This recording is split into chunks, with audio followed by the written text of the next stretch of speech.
बहुत बहुत स्वागत है आप सभी का आपके अपने YouTube channel Shukla study point में। मैं शिवम शुक्ला आप सभी दोस्तों का हार्दिक स्वागत करता हूं। आज के वीडियो के माध्यम से हम लोग चर्चा करेंगे मनोविज्ञान से बनने वाले बहुत ही महत्वपूर्ण प्रश्नों के बारे में, जिनकी संख्या लगभग 100 से अधिक होगी। आपको बता दूं कि ये 100 ऑब्जेक्टिव टाइप के जो प्रश्न है ये अब नॉर्मल साइकोलॉजी से रिलेटेड है। आपके पेपर का नाम होता है अब नॉर्मल साइकोलॉजी, ठीक है, ये बात आप ध्यान रखेंगे।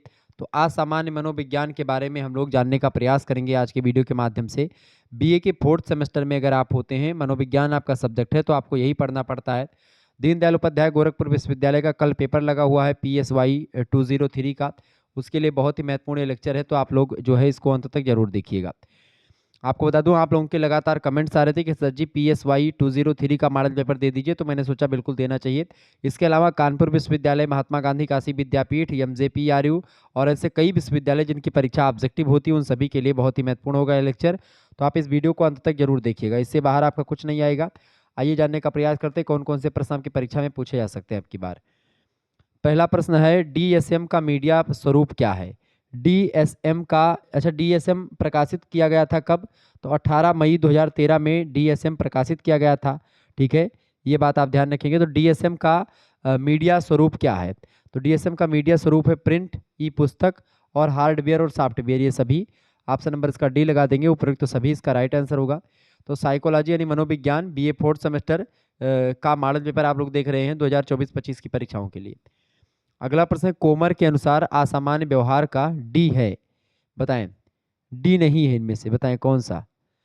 कोमर के अनुसार असामान्य व्यवहार का इनमें से कौन सा डी नहीं है? तो चिंता जो है, सॉरी एक मिनट, तकलीफ जो है इनमें से नहीं है। एक मिनट, प्रश्न क्या पूछा गया है? कोमर के अनुसार असामान्य व्यवहार का डी है, डी है पूछा गया है। तो विचलन, दुष्क्रिया और तकलीफ ये सब हैं। ऑप्शन नंबर इसका डी करेक्ट आंसर होगा। अच्छा, क्रोमर के अनुसार असामान्य व्यवहार का डी नहीं है इनमें से, कौन सा डी नहीं है भैया? देखें, चिंता नहीं है, बाकी खतरा, विचलन और दुष्क्रिया ये सब हैं। अगला प्रश्न है, असामान्यता की प्राचीन अवधारणा प्रचलित है। असामान्यता की प्राचीन अवधारणा प्रचलित है 19वीं शताब्दी तक। Option number D correct answer होगा इसका।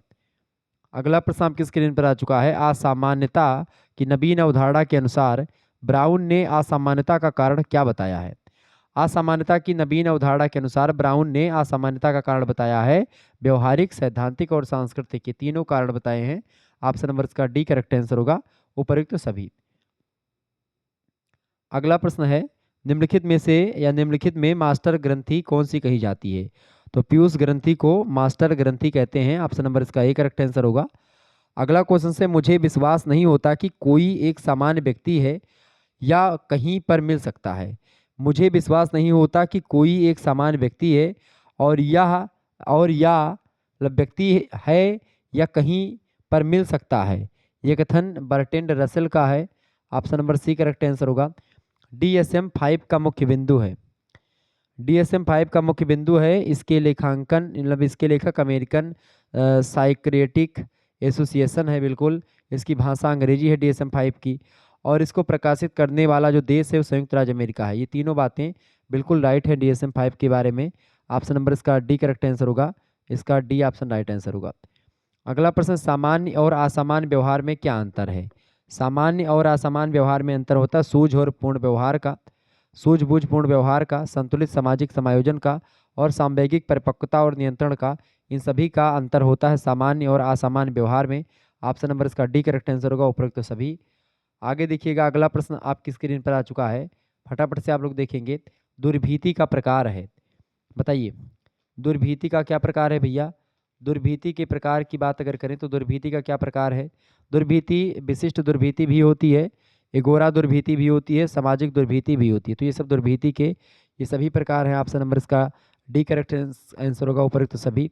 अगला प्रश्न है, एलुरोफोबिया, एलुरोफोबिया में व्यक्ति किससे डरने लगता है? तो एलुरोफोबिया में व्यक्ति जो होता है किससे डरने लगता है? वो बिल्ली से डरने लगता है। ऑप्शन नंबर इसका आ करेक्ट आंसर होगा। वैसे तो फोबिया का मतलब डरना ही होता है, ठीक है। आप आगे चल करके मतलब फीबिया जो होता है, ये फोबिया जो है ये डरने से ही मतलब इसका होता है। अगला प्रश्न, भीषिका दौरा DSM-5 में कितने प्रमुख दैहिक संवेदनाओं के रूप में परिभाषित किया गया था? तो भीषिका दौरा को DSM-5 में जो है 13 दैहिक संवेदनाओं के रूप में परिभाषित किया गया था। इसका डी ऑप्शन करेक्ट आंसर होगा। भीषिका दौरा के कारण है, भीषिका दौरा का कारण मनोवैज्ञानिक भी हो सकता है और जैविक भी हो सकता है। सी ऑप्शन आ और बा दोनों। अगला प्रश्न है GAD से ग्रसित व्यक्ति सदैव रहता है। तो GAD से ग्रसित व्यक्ति सदैव चिंता में रहता है, तनाव में रहता है और विखरित अशांति में रहता है। इसका डी ऑप्शन करेक्ट आंसर होगा उपरोक्त सभी। अगला प्रश्न, साइनोफोबिया में व्यक्ति किससे डरने लगता है। तो साइनोफोबिया में व्यक्ति जो होता है कुत्ते से डरने लगता है। साइनोफोबिया में व्यक्ति किससे डरता है भैया, साइनोफोबिया में व्यक्ति जो होता है कुत्तों से डरता है। ओके, अगर आपसे पूछे कि जानवरों से दुर्भीति क्या कहलाती है, तो पशु दुर्भीति कही जाती है। ओके, अच्छा, एगोराफोबिया किस प्रकार के डर से उत्पन्न होती है। एगोराफोबिया सार्वजनिक या आम स्थान से अगर आप डरते हैं, सार्वजनिक स्थान पर भीड़ भाड़ वाले इलाके से, खासकर सार्वजनिक स्थान पर जहाँ पर बहुत सारे लोग जाते हैं, तो एगोराफोबिया उसको बोलते हैं। ठीक है, ये बात आप ध्यान रखेंगे। अच्छा, बताएं कि आजीवित वस्तु से उत्पन्न दुर्भीति कौन कौन सी, जैसे आप ऊंचाई से डरें तो ये आजीवित वस्तु से उत्पन्न दुर्भीति है। दुर्भीति माने डरना। ठीक है, अच्छा बताएं, पैनेटोफोबिया दुर्भीति किसके डर से उत्पन्न होती है। तो मृत्यु के डर से, मृत्यु का जो डर सताता है लोगों को, वो पैनेटोफोबिया होता है। ये बात आप ध्यान रखेंगे। ठीक है, एगोराफोबिया क्या होता है, सार्वजनिक या आम स्थान पर जाने वाला डर। ठीक है, एरेकनोफोबिया का मतलब क्या होता है, मकड़ी से डरने को एनकनोफोबिया बोलते हैं। ठीक है, तो ये सब प्रश्न थोड़ा सा ध्यान रखेंगे, परीक्षा की दृष्टि से इंपॉर्टेंट है। फोबिया का मतलब क्या होता है, अतार्किक भय। ठीक है, प्रश्न आपकी स्क्रीन पर क्या आ चुका है। साइनोफोबिया में क्या होता है, साइनोफोबिया में व्यक्ति जो होता है कुत्ते से डरने लगता है। D option. अगला प्रश्न है, तनाव उत्पन्न करने वाली उलझन। तनाव उत्पन्न करने वाली उलझन उलझन कौन सी है, पर्यावरणीय उलझन, घरेलू उलझन, आर्थिक और उत्तरदायित्व से उत्पन्न उलझन। ये तीनों उलझने। Option number D correct answer होगा उपरोक्त सभी। अगला प्रश्न, तनाव को कम करने के लिए समस्या केंद्रित समायोजी उपाय है। तनाव को कम करने के लिए समस्या केंद्रित समायोजी उपाय जो है वो नियंत्रण होता है, कंट्रोल। ऑप्शन नंबर इसका सी करेक्ट आंसर होगा। अगला प्रश्न सांवेगिक अनुक्रिया है। सांवेगिक अनुक्रिया चिंता, क्रोध और आक्रामकता, भाव शून्यता और विषाद, ये सब सांवेगिक अनुक्रिया के अंतर्गत ही हैं।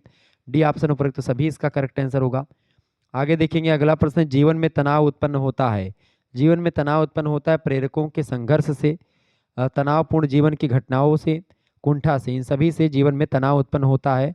इसका डी ऑप्शन करेक्ट आंसर होगा। आगे देखेंगे, अगला प्रश्न आपकी स्क्रीन पर आ चुका है, फटाफट से आप लोग देखेंगे, वीडियो को लाइक कर दीजिएगा, चैनल पर अगर नए आए हैं तो सब्सक्राइब जरूर कर दीजिएगा। प्रश्न है, इंसेक्टोफोबिया में व्यक्ति किससे डरने लगता है, बताएं। इंसेक्टोफोबिया में व्यक्ति जो होता है वो कीड़ों मकोड़ों से डरता है। ठीक है, एरेकनोफोबिया में किससे डरता है, मकड़ी से डरता है। आगे देखेंगे, विशिष्ट दुर्भीति है।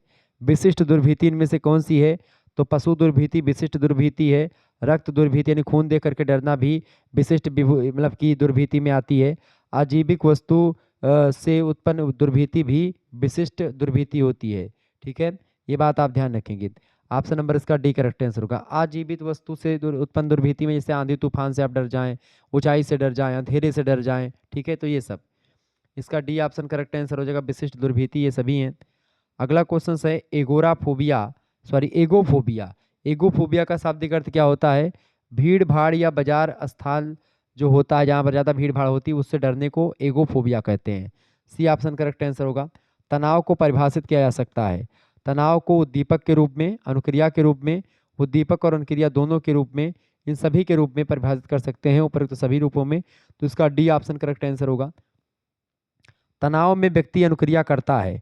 तनाव में व्यक्ति अनुक्रिया करता है दैहिक और मनोवैज्ञानिक दोनों प्रकार की। ऑप्शन नंबर इसका सा करेक्ट आंसर होगा। अगला प्रश्न, तनाव प्रबंधन की प्रमुख आवश्यकताएं हैं।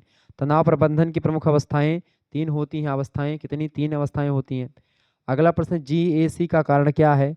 GAC का कारण जैविक, अधिगम से संबंध कारक और संज्ञानात्मक और व्यवहारात्मक कारक, ये तीनों कारक GAC यानी गैक से संबंधित हैं। ऑप्शन नंबर इसका डी होगा, उपयुक्त सभी कारक संबंधित हैं। नेक्स्ट क्वेश्चन से, तनाव को कम करने के लिए संवेग केंद्रित समायोजी उपाय है। तनाव को कम करने के लिए संवेग केंद्रित समायोजी उपाय क्या है, व्यवहारात्मक उपाय। ऑप्शन नंबर इसका ए करेक्ट आंसर होगा। अगला प्रश्न है, तनाव को कम करने का संज्ञानात्मक उपाय है। तनाव को कम करने का संज्ञानात्मक उपाय है प्रतिक्रिया निर्माण। उपाय क्या है, प्रतिक्रिया निर्माण, दमन और प्रक्षेपण। इसका राइट आंसर होगा डी ऑप्शन। ओके, ये बात आप ध्यान रखेंगे। एक्चुअली में क्या है कि बोलते बोलते बहुत ज़्यादा एक प्रकार से इस समय पढ़ा दिया हूँ मैं, लगातार दिन रात आपके लिए मेहनत कर रहा हूँ, तो इससे क्या हो जाता है, थोड़ा सा जीभ में थोड़े से दिक्कतें आएंगी, मतलब कि सही से मतलब कि आवाज़ अब सही से तरीके से निकलती नहीं, इधर उधर लपट जाती है आवाज़, ठीक है। तो माफ़ी चाहूँगा उसके लिए, कोई दिक्कत होगी अगर समझने में। हालांकि फिर भी मैं आपके लिए मेहनत कर रहा हूँ, प्रयास कर रहा हूँ कि आपके लिए कुछ किया जाए। जो है साइकोलॉजी बहुत कम बच्चे पढ़ते हैं, लेकिन फिर भी मैंने सोचा, आप लोगों के कमेंट मैंने देखा, तो मैंने कहा नहीं, बिल्कुल आपके लिए मैं मेहनत करूँगा, चाहे एक बच्चा पढ़ेगा, दो बच्चा पढ़ेगा, लेकिन मैं पढ़ाऊँगा आपको, ठीक है। आगे देखेंगे, प्रश्न आपकी स्क्रीन पर क्या आ चुका है। अगला प्रश्न मनोविच्छेदी स्मृति लोप का प्रकार है। मनोविच्छेदी स्मृति लोप का क्या प्रकार है? देखिए, क्रमबद्ध स्मृति लोप, सतत स्मृति लोप और सामान्यीकृत स्मृति लोप, ये तीनों पर स्मृति लोप के प्रकार है मनोविच्छेदी स्मृति के लोप के। ऑप्शन नंबर इसका डी होगा, उपरोक्त सभी। अगला प्रश्न है स्वप्नमयी वियोजनात्मक स्थिति है। स्वप्नमयी वियोजनात्मक स्थिति क्या है? व्यापक स्मृति लोप, निद्रा भ्रमण या जो है समाधि गत स्थिति। तो स्वप्नमयी वियोजनात्मक स्थिति इनमें से कोई नहीं है। ऑप्शन नंबर इसका द करेक्ट आंसर होगा। अगला प्रश्न वियोजित व्यवस्थित व्यक्तित्व का प्रकार है। वियोजित व्यक्तित्व का प्रकार क्या है भैया? त्रिव्यक्तित्व, द्विव्यक्तित्व और बहुव्यक्तित्व, ये सभी। ऑप्शन नंबर डी होगा, ये सभी। अगला प्रश्न आपकी स्क्रीन पर आ चुका है। निम्नलिखित में से मौखिक रूप से सीखने की आवश्यकता कौन सी है? मौखिक रूप से सीखने की आवश्यकता होती है अफेज्या। ऑप्शन नंबर इसका सा करेक्ट आंसर होगा। अगला प्रश्न, काव्य की विकृति का लक्षण क्या है? काव्य की विकृति का लक्षण है 4 तरह के दर्द के लक्षण, 2 आमाशय यत्र लक्षण और 1 लैंगिक लक्षण, ये तीनों। ऑप्शन नंबर डी उपरोक्त सभी।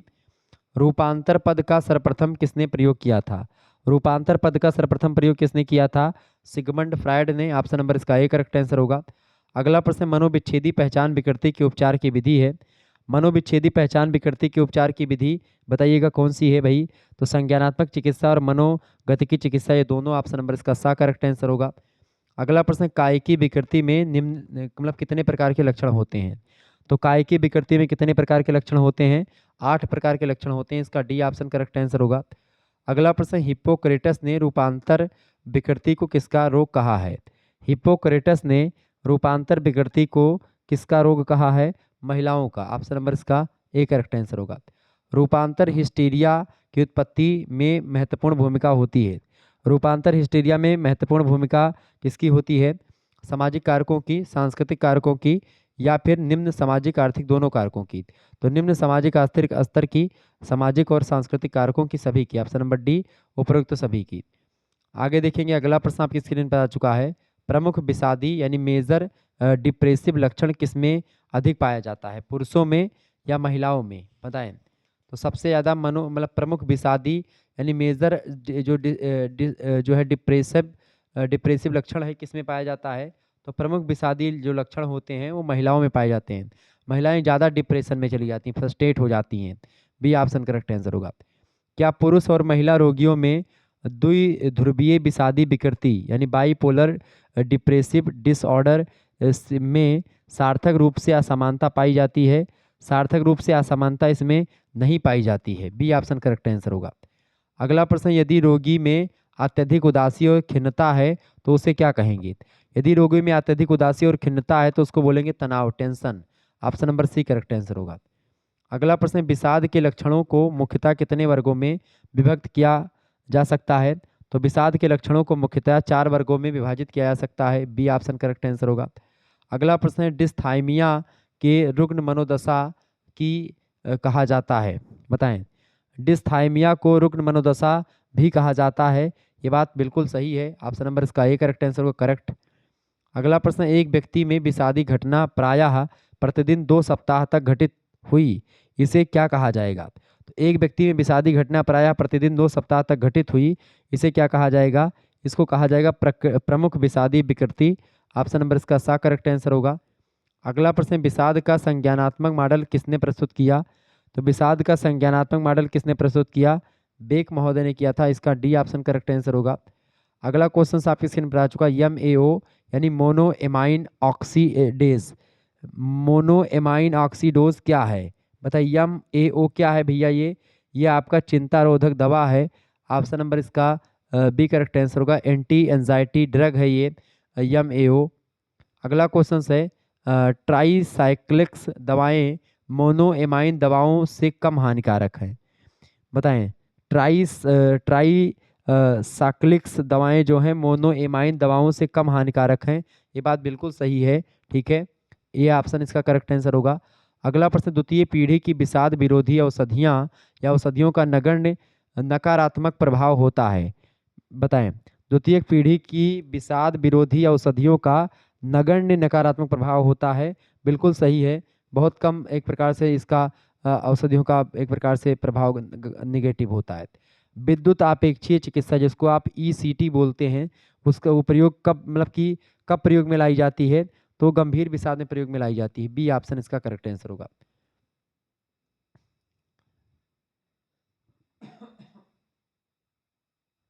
आगे देखेंगे, पैरानायड मनोविकलता का रोगी अपने को समझ सकता है। फटाफट से आप बताएंगे, पैरानाइड मनोविकलता रोगी अपने आप को समझ सकता है। लिंकन, नेपोलियन, नेहरू, कुछ भी समझ सकता है। डी ऑप्शन करेक्ट आंसर हो जाएगा, उपरोक्त तो सभी समझ सकता है। अगला प्रश्न है, पैरानाइड रोगी में नहीं पाया जाता है। पैरानाइड रोगी में क्या नहीं पाया जाता है, तो प्रतिगमन और हेब्रोफ्रेनिक विकृति ये नहीं पाई जाती है। सी ऑप्शन, ए और बी दोनों। मनोविकलता के रोगी के संबंध में कौन सा कथन असत्य है इनमें से, तो वह अस्पष्ट बातचीत करता है, यह असत्य है। वह नवीन शब्दों की रचना करता है, बिल्कुल।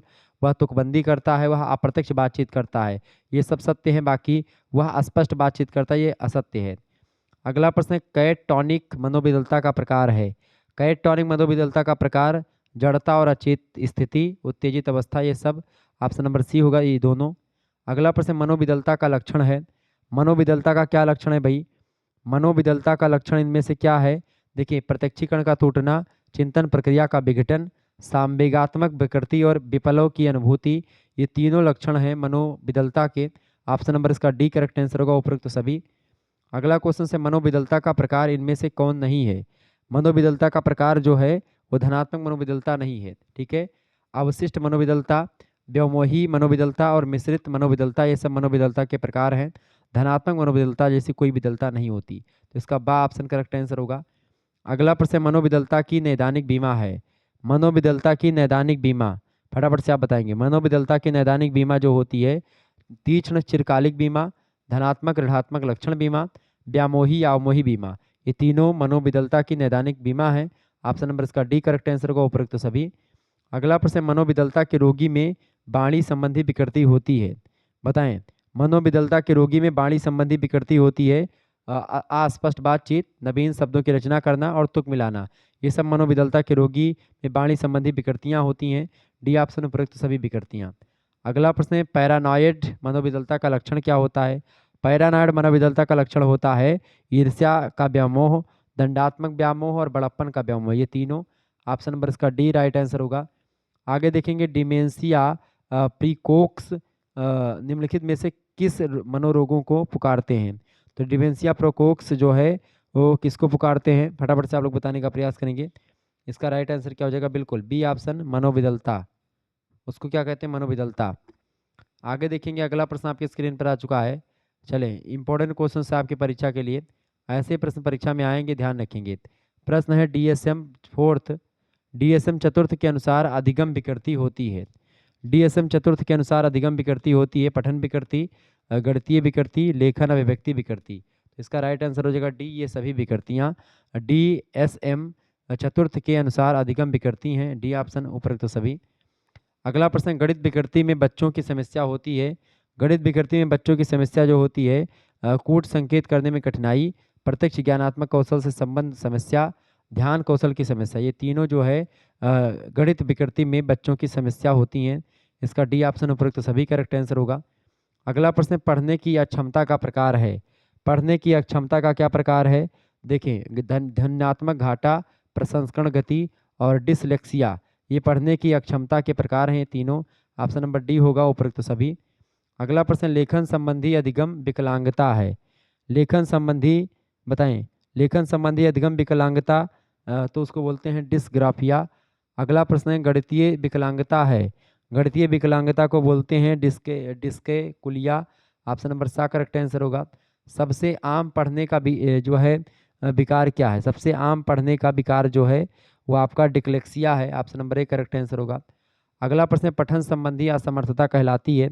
पठन संबंधी जो असमर्थता है उसको डिक्लेक्सिया बोलते हैं, dyslexia. Option number A correct answer होगा। अगला क्वेश्चन से, किस बीमारी में बच्चा अंकों के बारे में बुनियादी बातों को याद नहीं कर पाता है? तो किस बीमारी में ऐसा होता है? डिस्कैकुलिया में। ऑप्शन नंबर इसका सी करेक्ट आंसर होगा। अगला प्रश्न डिस्ग्राफिया का लक्षण है।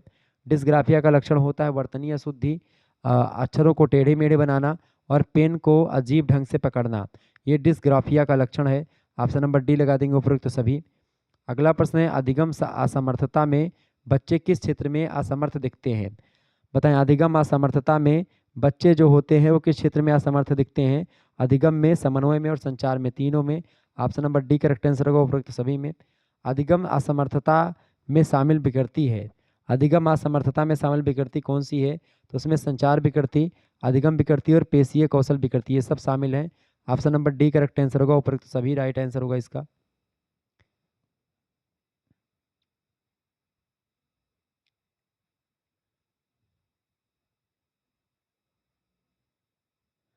आगे देखेंगे, अगला प्रश्न आपकी स्क्रीन पर आ चुका है।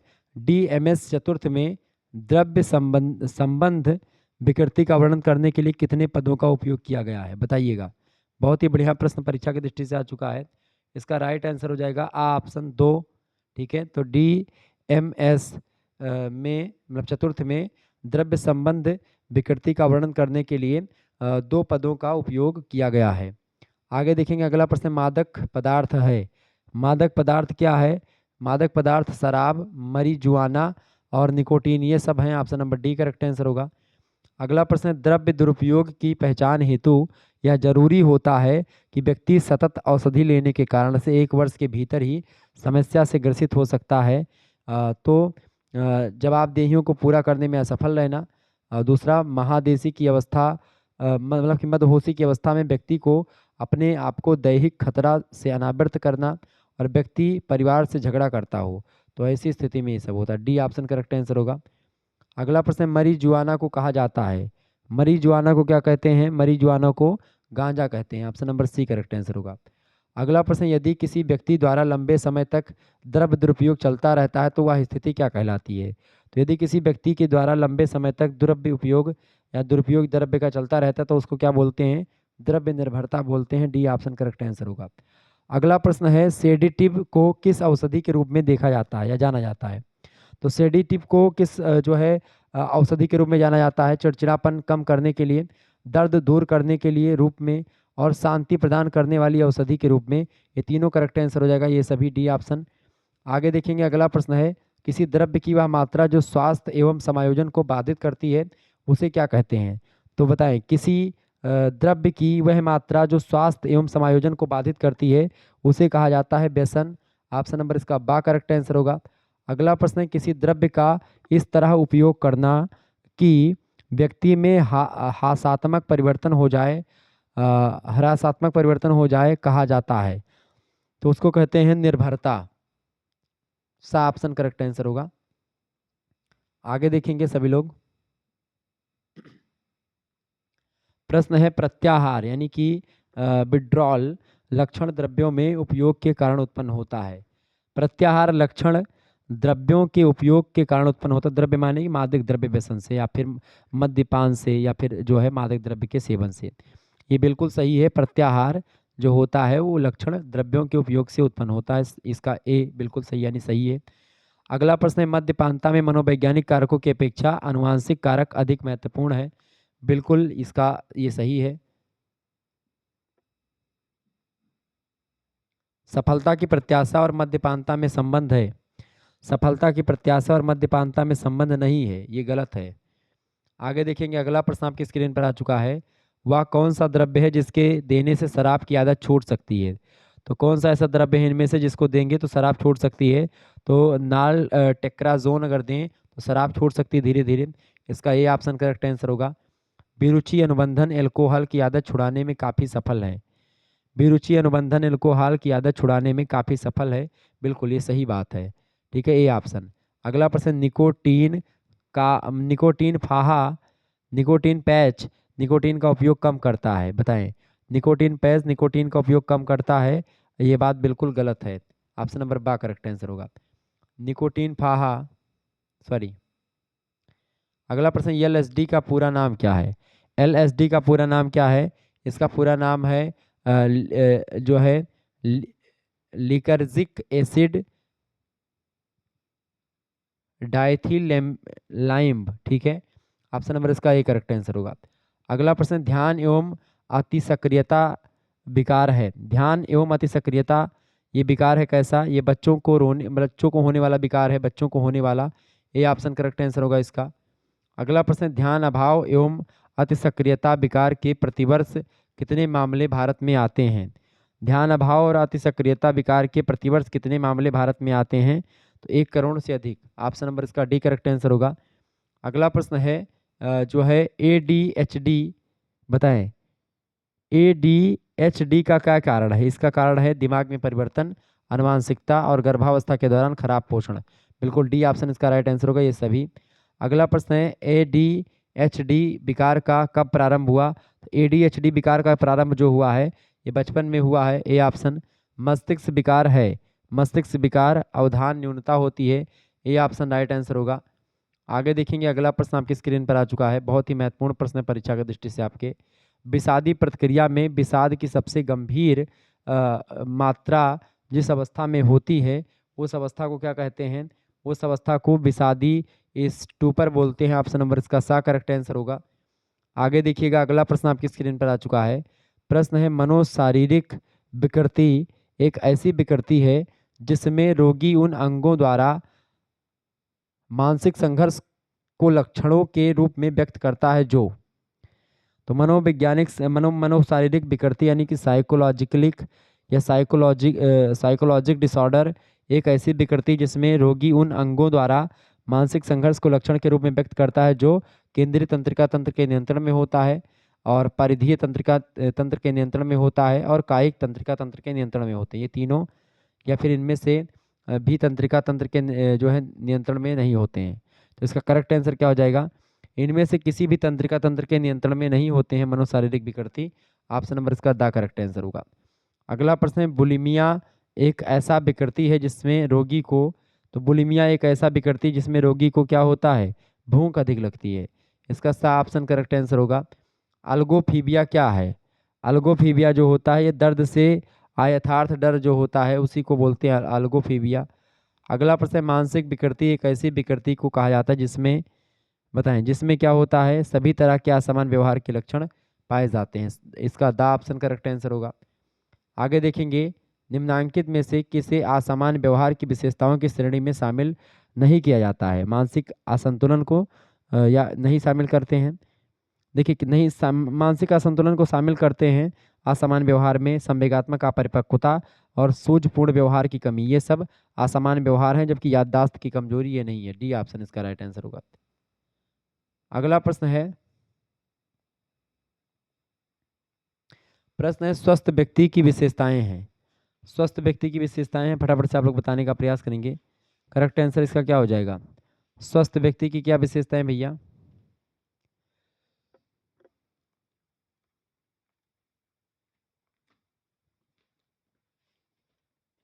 बताइए। स्वस्थ व्यक्ति की विशेषताएं हैं पर्याप्त सुरक्षा, पर्याप्त आत्म मूल्यांकन और बहिगामी उन्मुखता, ये सभी। डी ऑप्शन करेक्ट आंसर होगा इसका। अगला प्रश्न है, व्यक्तियों को यानी पिकनिक, व्यक्तियों को फर्स्ट पिकनिक, दूसरा एस्थेनिक, तीसरा एथलेटिक और चौथा डिस्प्लेस्टिक, 4 प्रकारों में किसने किसने विभाजित किया? तो इसको किसने विभाजित किया था? क्रेसमर ने। ऑप्शन नंबर 1 करेक्ट आंसर होगा। क्या सामाजिक कारक असामान्य को विकसित करते हैं?